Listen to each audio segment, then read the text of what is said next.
Joson 1010B. Yan. Ang gagawin natin. Ang problema nito, history lang. Share tayo ng history. Ang nangyari nito, sabi ng may-ari, pinagawa niya, hindi ata gumagana yung isang channel. So, ang ginawa, ito. Ito yung ginawa. Pinagsama na ata yung tawag dito, yung isang channel. Kumbaga isang channel na lang pinagsama. So, ganun ata. Hindi natin alam kung anong usapan nila ni may-ari doon. Kung ano, basta ganun ang nangyari. Tapos, ngayon, natuluyan na. So, wala nang sounds pareho. Napansin ako ditong nasunog. Ayan. Kaya kakalasin natin. Ang usapan namin ng may-ari nito, dito lang tayo sa mainboard gagawa. Kung may problema dito sa harapan, pag-uusapan pa. So, ayun. So, nabuksan na natin yung kaha o yung board na i-pull out na natin.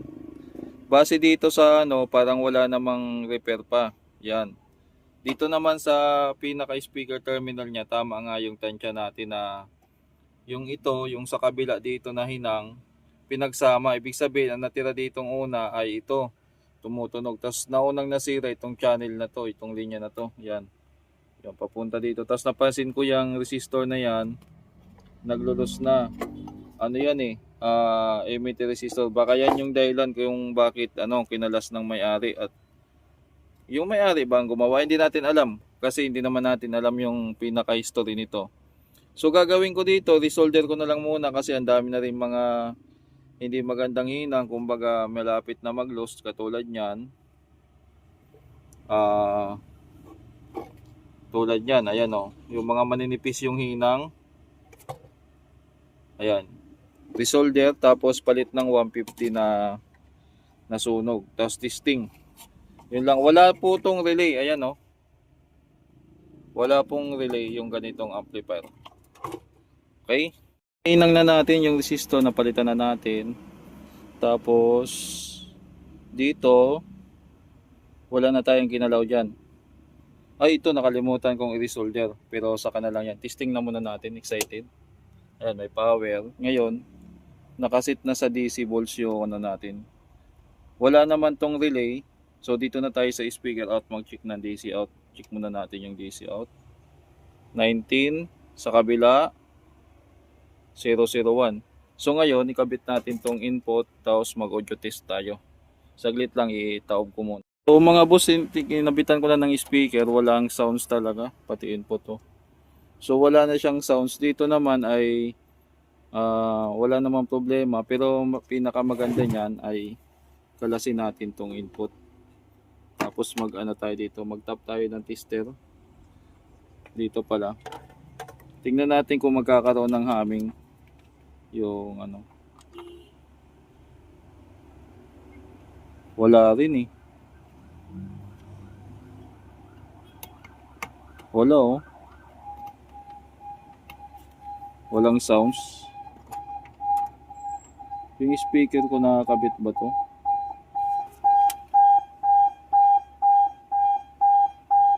Wala. So baka to.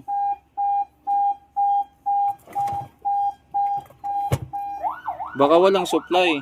Teka lang, maingay mga boss. Ilagay nga natin dito yung tester. May bumbero sa labas o ambulansya. Yan, ang ingay. Check muna natin yung supply. Wala palang supply Excited tayo. Tester. Check natin yung AC. Set natin. Ay, namatay. Nag-i-error na tong natin. Tester natin AC.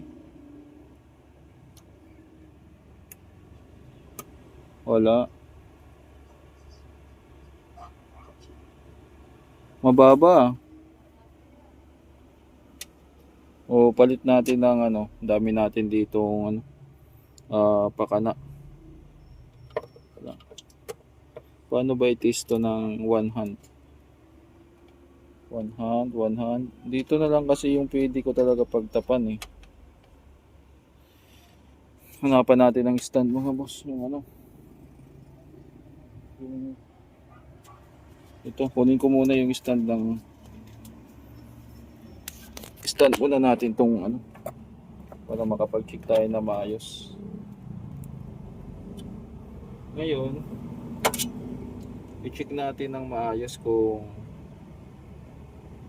okay ba talaga yung AC muna tayo, AC. Meron 32 pagtawid dito, wala, putok pala fuse nito mga boss. Malaki tong tester natin, pero ilagay natin dito. So itong itim naka-ground, tapos itong pula yung ano. Sa AC muna tayo, yan. AC fuse kasi ito, yan. Meron 32, tapos walang out. So sabog yung dalawang fuse. Balik ulit tayo sa troubleshooting. Nakalimutan natin i-check yung fuse. Yun, saka kalasin natin tong ulit yung board. Sabog nga yung dalawang fuse, ayan oh.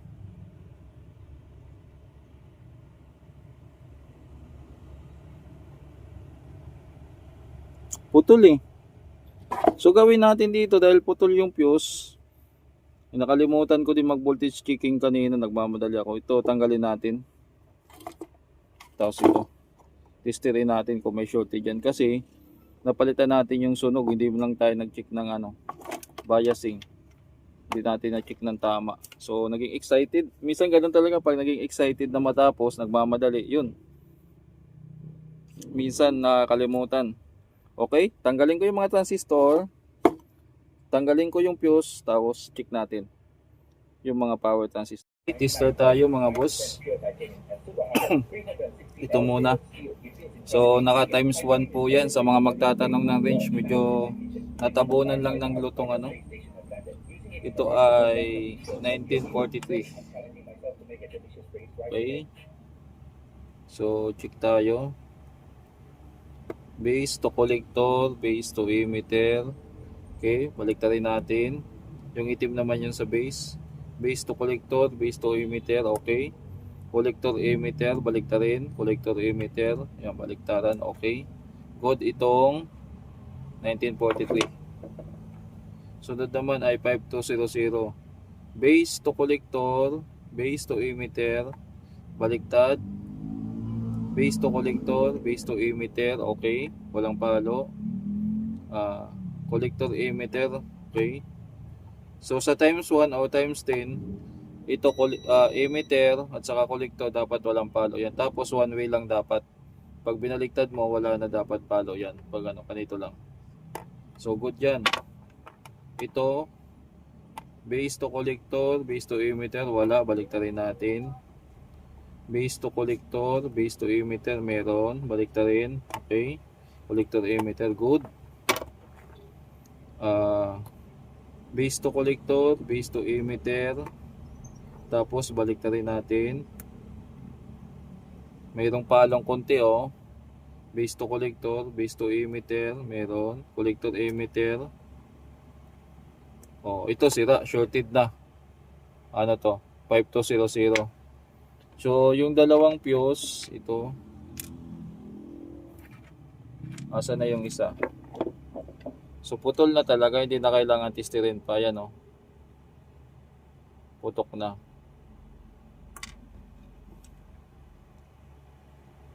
Yan. So, maglagay na lang ako ng fuse dito. Tapos, wag muna magkabit ng bagong transistor. Biasing muna. Then, saka magtitesting mamaya. Okay, kuha muna ako ng fuse. Okay, ulit tayo. So, wala tayong nasusukat na DC sa bias yan. Wala lahat. Lahat ng pins ng transistor. Tapos dito, sa driver transistor tayo mag-ano. Naka-power on na ba ito? Nakakabit ba? Ayun, naka-on. Check nga natin yung supply.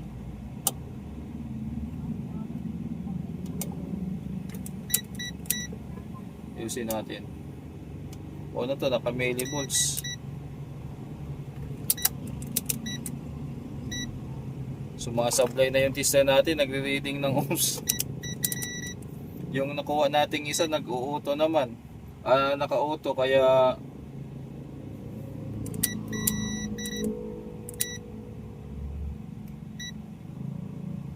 14.4. So wala nga tayo nakuha ang bias dyan. Dito sa mga driver transistor, ito yung nasukat natin. 0.4, yung isa 0.4. So pag ganyan po normal. Dito sa kabila 1.8, very hindi normal yan. 1.7, so hindi po normal yan na biasing sa mga driver transistor. At ito din yung part na nagpalit tayo ng resistor na may sunog. So yun. So take note mga boss, double check muna natin to. Ang gagawin natin ditong strategy ay paisa-isang channel muna. So check muna natin tong dalawang transistor, tapos i-check din natin tong iba. Wala naman siyang kalawang, so itesterin na lang natin kung alin dyan. Kung may mahuli tayong sira, update ko kayo mamaya. So ngayon, may nakuha tayong isa na OPID 649B. Ito yung niya, number niya. Ngayon, sukatan na natin ito, yung biasing niya na naka-on ba? Naka-on. Ito yung tester natin. Yan, meron na 0.2, 0.2, 0.3, 0.3. Sa kabila 0.4, 0.4. So magkaiba yung biasing nila. 0.4 din pala. Hindi lang na Ngayon dito walang bias. So naalala ko na yung ganitong design, kailangan ikabit mo yung transistor, tapos pag may audio na, saka lang siya magkakabaya. Subukan natin kung totoo yung hinala ko o yung pagkakaalala ko sa ganitong design. So, kabit ko muna yung mga transistor at isang bago, then testing natin kung tama nga yung sa tansya. Okay mga boss, recap lang kung ano nangyari dito. Bali, tinisting natin doon, hindi tumunog, tapos na-find out natin na fuse. Ngayon, kinabitan ko na ng bagong transistor kasi yung isa, sira, yan yung power transistor. Tapos yung sira na yan, dito yan sa part na may sunog na resistor. Sana ba yun? Hindi ko na makita. Dito sa part na to. So yung nakakabit dito, sunog yung sira yung isang power transistor. Tapos shorted open. Open yung fuse. Ngayon, tinisting ko, ayaw pa rin gumana, no lock pa rin, kaya kinalas ko na lang, pati yung heatsink kinalas natin. Ngayon, may nasukat ako na DC out dito, tapos yung bias wala ko nakuha. May DC out sa output, walang bias. Wala po tong relay yung amplifier na to. Ngayon, chinik natin yung resistor, isa-isa natin tinister yan sa isa.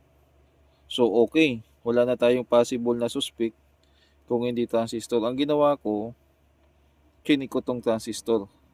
May nakuha ko ditong isang sira. Ito.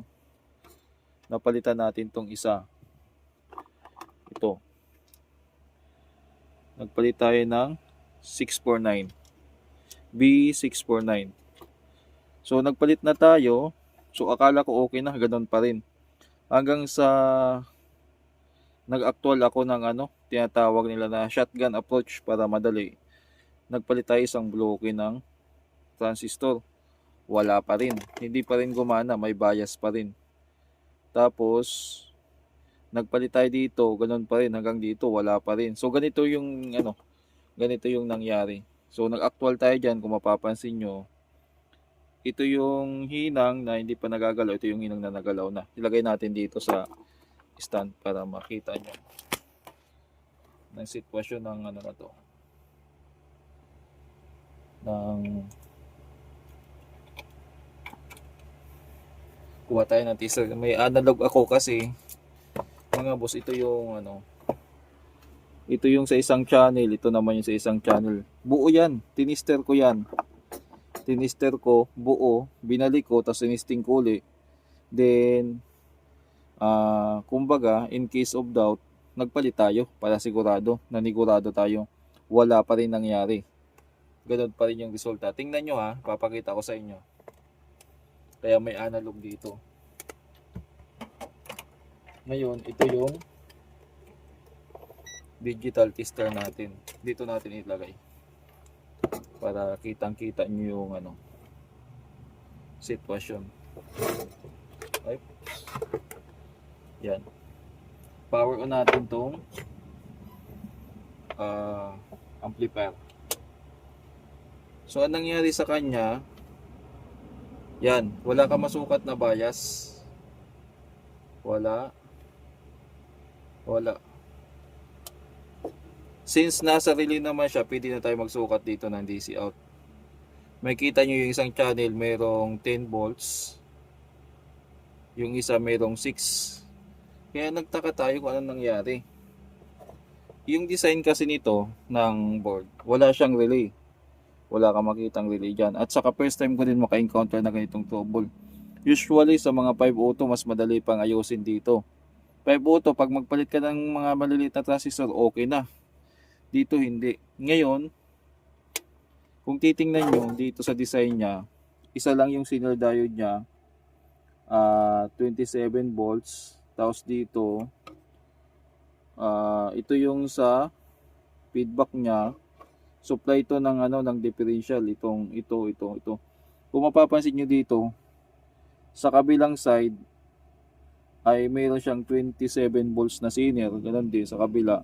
Usually kung ikukumpara mo yan sa 502, kabilaan mayroong 27 volts. So dito ang nangyari, yung kabilang side ito yung nagko-cover. Instead na signal diode, ito yung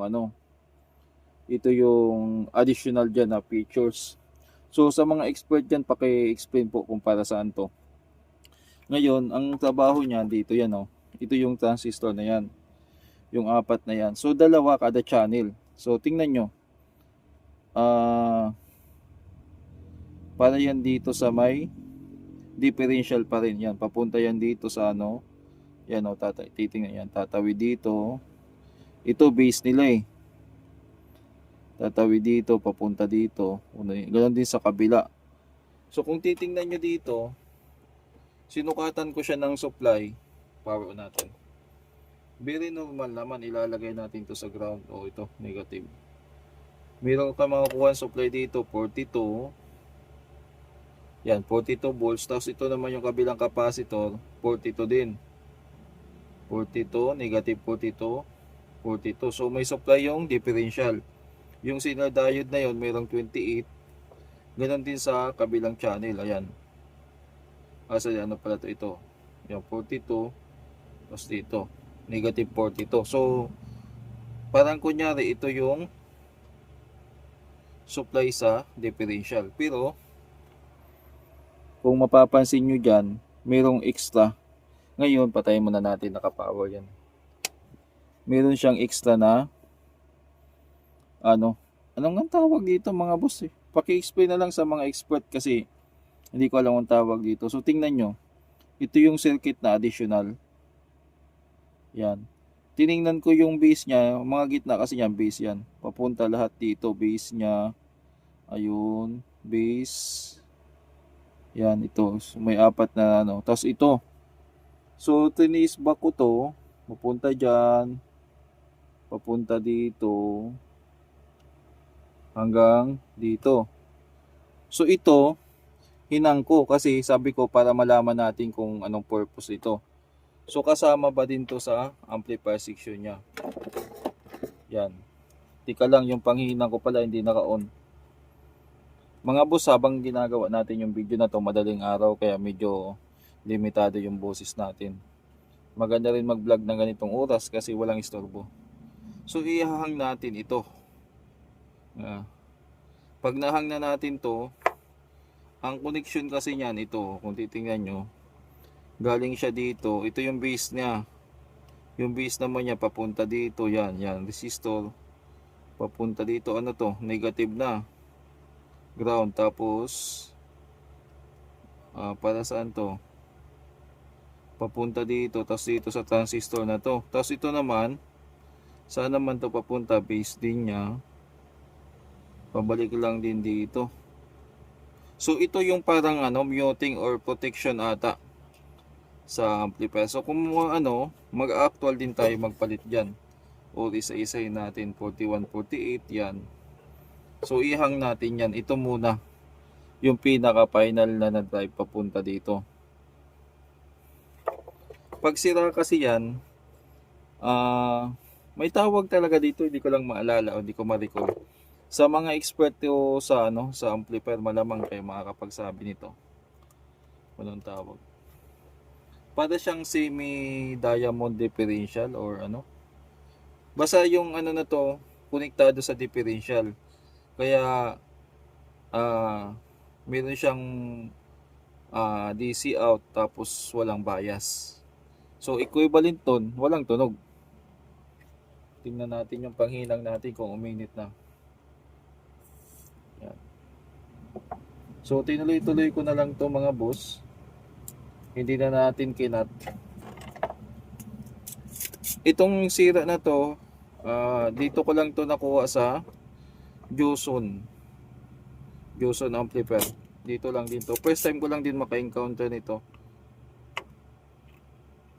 Usually kasi pagpalit ng kalawang madali lang. Pagpalit ng kalawang ng mga transistor o resistor, pag testing okay na. Pero this time may iba pa palang trouble.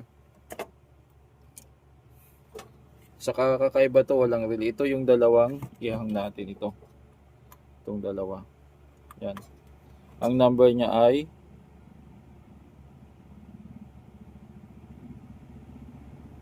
551 at saka 104. Tanggalin natin yan. Ngayon, balik tayo sa eksena. Tingnan natin kung magkakabayas na to at saka yung DC out. So, power on natin. Okay. Suka tayo dito. O, ayun, meron na 0.4. Nagkabayas na mga boss. Ayan, 0.4.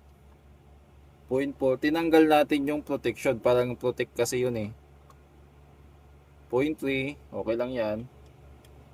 0.3. So, tingnan natin yung speaker out kung may DC out pa. Wala na. So, nawala na rin yung DC out. Ang mangyari dyan mga boss, dito ang may problema. Yung circuit tree na to. So, ito pala ay protection. Mangyari kung may problema dito, magti-trigger sa differential na hindi magkabayas yung basta hindi ko kabisado to pero nadala lang sa tiyaga. So ito hindi natin sure kung patayin ko muna kung buo pa yung transistor na to. Itong hawak natin. Sige nga, testering ko kasi kakalasin ko din yung iba. Kung hindi naman itong naman, itong 104 buo pa to. Tinanggal ko lang para negurado tayo. Ito yung transistor niya. Naka times 1 tayo. Yan, i-top natin. Maliit. Ganito na lang, kamay na lang natin. Okay.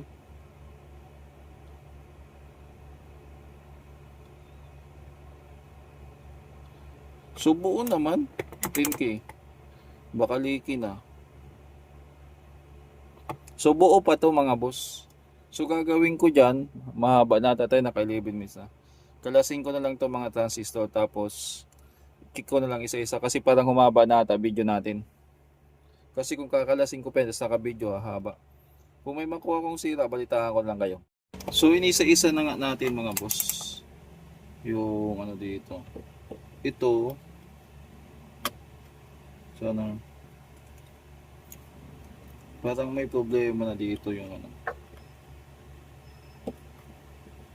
Okay naman yung mga diode. Yung mga diode ang chine-check natin dito. Pero kalasin ko na lang siguro para Nga pala, kinalas ko yung mga transistor, mukhang buo naman, ibabalik ko. Tapos pag hindi pa rin, actual tayo ng bago. Ngayon, yung mga resistor naman dyan ay tinister ko na. Pero wala ko nakitang problema. Pero maganda yan, actual natin na na ihang natin yung isang pa para ma-check. Yun muna ang gagawin ko dito. Basta sa initial na testing, yung tinest ko tong mga transistor, buo pa naman. Kasi wala naman siyang kalawang as in buo. Pero dahil nga naditik natin na dito nagka-problema, alamin natin yan. So resistor, tanggalin, testerin. So balitaan ko lang kayo mamaya kung saan banda ang problema para mas mabilis tayo. Kasi medyo mahirap talaga yung trouble na to. Pero okay na to kaysa mga trouble na yung minsan hindi mo pa sigurado kung kailan maayos yung kaluskos o may haming. Minsan mas mahirap hanapin talaga yan. Pero ito, mahirap din. Pero pag natumbok mo yung sira, yun na yun. Yun muna ang gagawin natin dyan. Kakalasin ko muna isa-isa. So dito mga boss, inisa-isa ko itong mga resistor at saka diode. 41, 48 lang naman yan. So good lahat maliban lang dito sa isang resistor. Ito, ang nakalagay kasi dito ay 120k. Pero pag tinister ko, change value na siya. Yan, yung reading niya ay 142k na. Siguro palitan ko na lang para sigurado. Pero yung iba okay naman. Tulad nito, 27k, 26.85. Pwede pa yan. Yung 10k, 9.8. So, ayun, lobat na naman yung natin. So, tinignan ko dito yung circuit. Meron siyang connection galing dito sa regulator na to. Ayan. Plakita, regulator papunta dito. So, sukatin din natin to. Baka mamaya may problema to.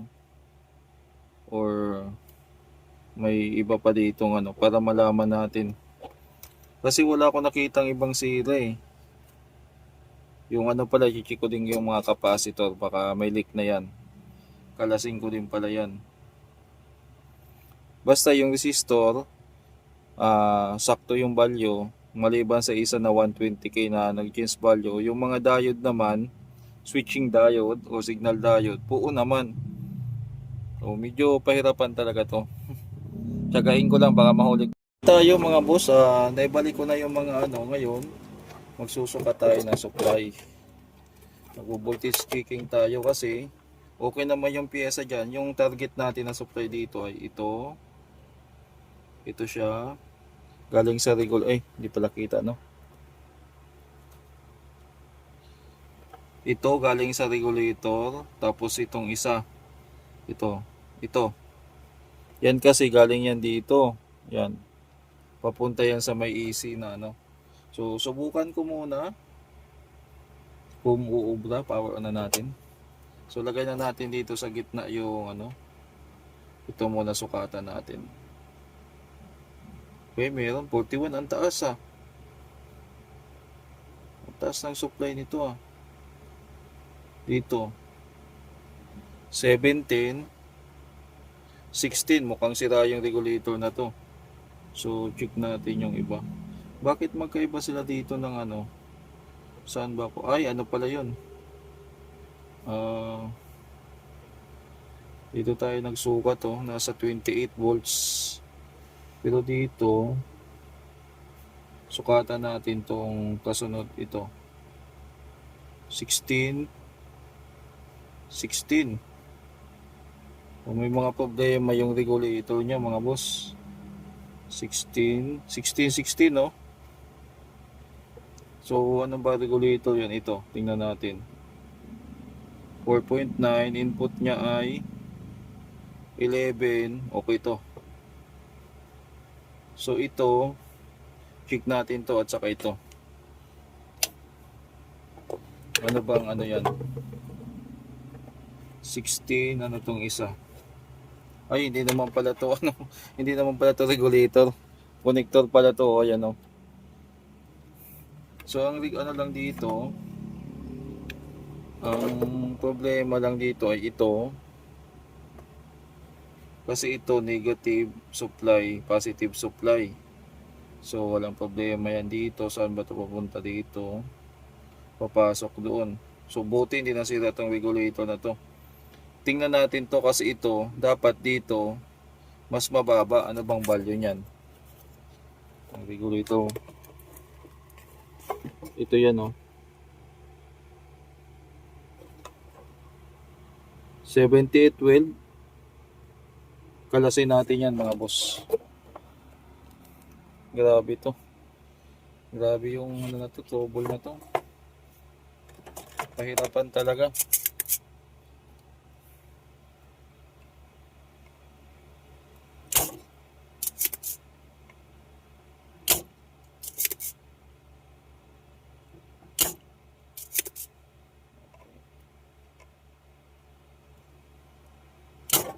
Tandaan nyo mga boss, yung trouble ng amplifier hindi laging gano'n na isang pyesa lang papalitan, okay na. May mga trouble ng amplifier na may nadikitan ng panghinang.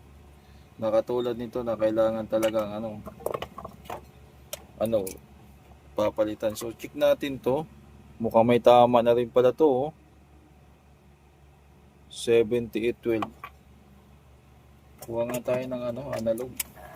Yung dulo-dulo kasi niyan mga boss, yung dito. Yan. Check natin.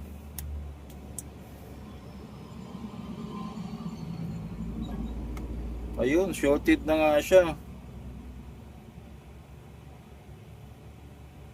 Uy, naka 10K ako. Babaan natin.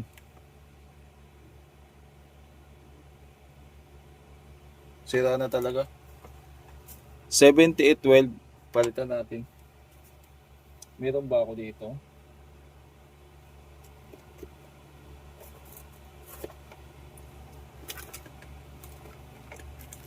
Tingnan natin kung may bago akong 7812, 7815 to. Ayun. Meron tayong bago. Na 7812. Ayan.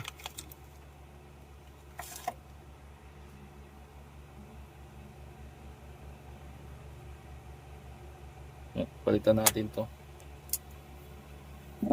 So pag ganitong video mga boss, mahaba talaga to.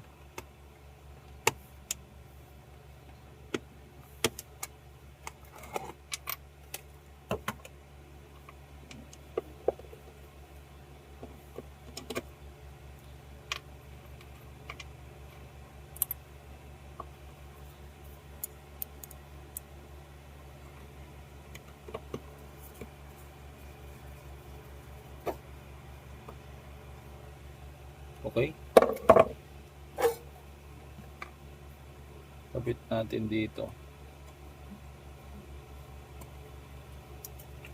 Ayan. Hinang tayo, hinang.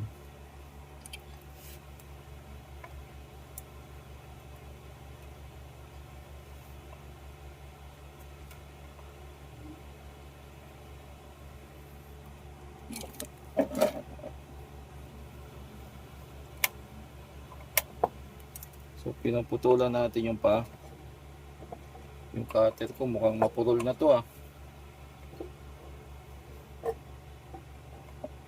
Okay.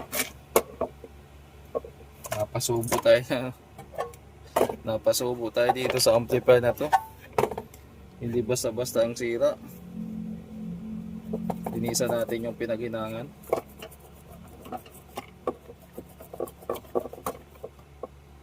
Yan, malinis na.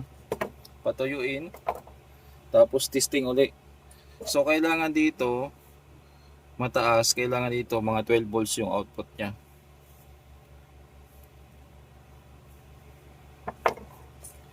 Tingnan natin. Tuyo na. Tuyo na. So power on uli. Sukat. Ito yung input. Wala lang, nakaano pa ba? Kita nyo dyan. Yung input niya ay 17. Yung output niya dapat ay 11.97. Ayan. Okay. So ngayon, ibalik ko na muna yung transistor dito. Tapos tingnan natin kung magkakabayas na. Kita mo yan mga boss. Yung trouble niya malabong malabo sa katotohanan. Walang bias pero 7812 regulator ang problema. So asa na yung wala. Nasaan na yung transistor dito? Wala, hanapin ko muna transistor. Saglit lang mga boss. 551 yun . Tayin ko muna. Ito sira na. Ito yung sira niya, regulator. Tapos ito, kuha tayo dito, 551. 54012 to eh.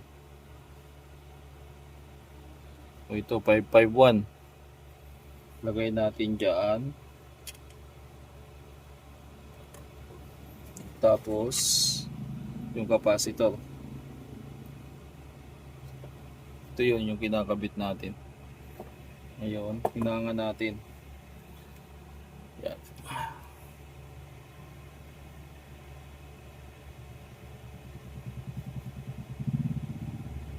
Sa mga nagsasabing hindi ako marunong mag-troubleshoot, shout out sa inyo. Yan. Kasi palibasa, no, kasalanan ko din naman.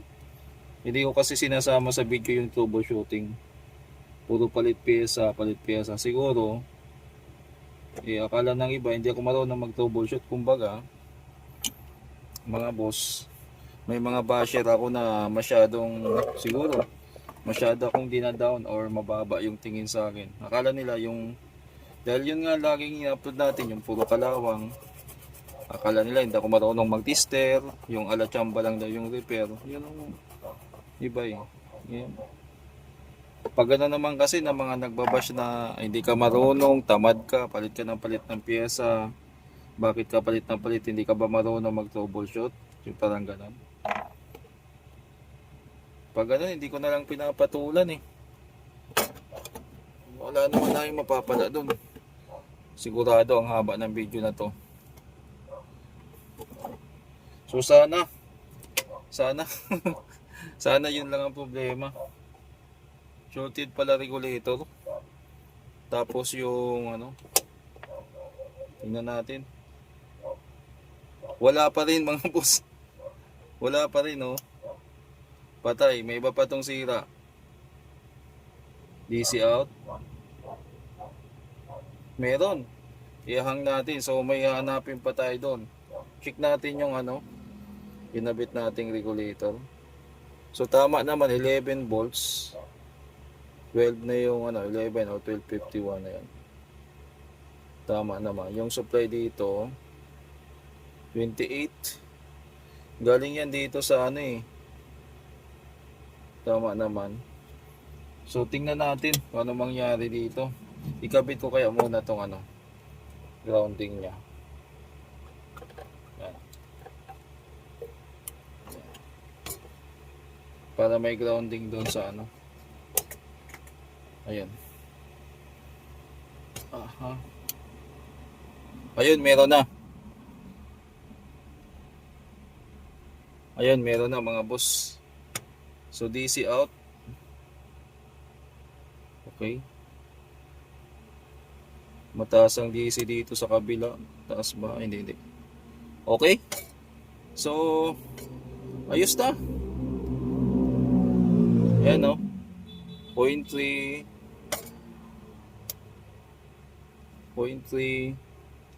kabila.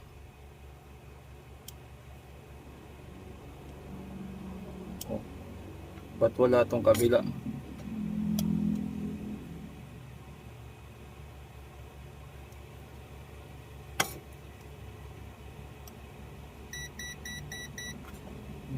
Lobat na yung tester natin.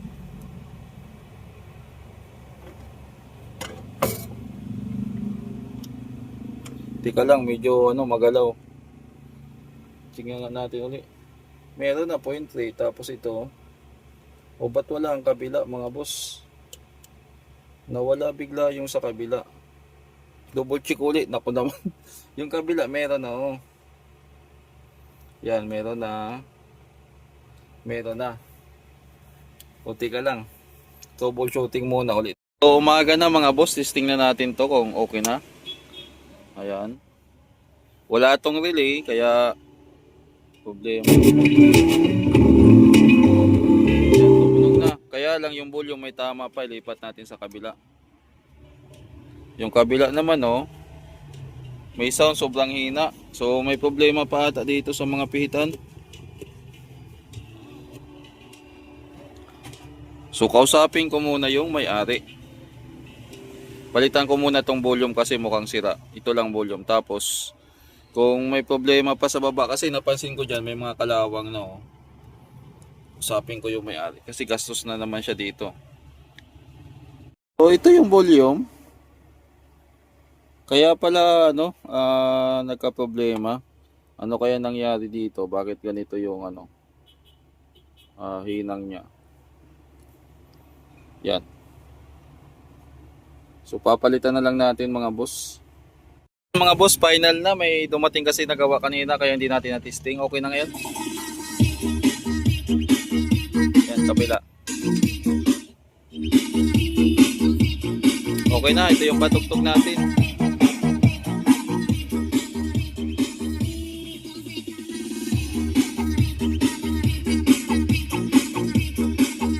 Ngayon, isubok natin sa malaking speaker.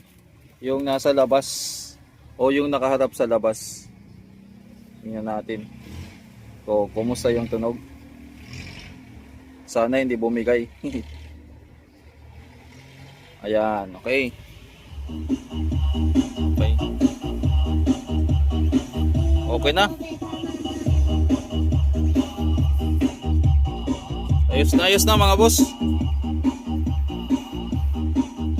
So hanggang dito na lang yung video natin dito sa Joson. Alam ko mahaba-haba to.